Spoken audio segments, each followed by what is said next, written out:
मा कर्म जन्म कथनी करता विचारू, आ सृष्टिमां तुज विना નથી કોઈ મારું। કોને કહું કઠણ યોગ તણો બળાપો,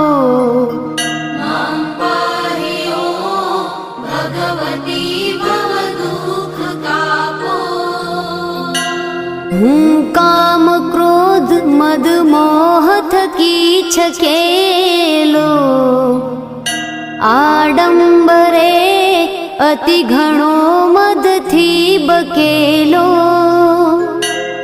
દોષો થકી દૂષિત ના કરી માફ પાપો,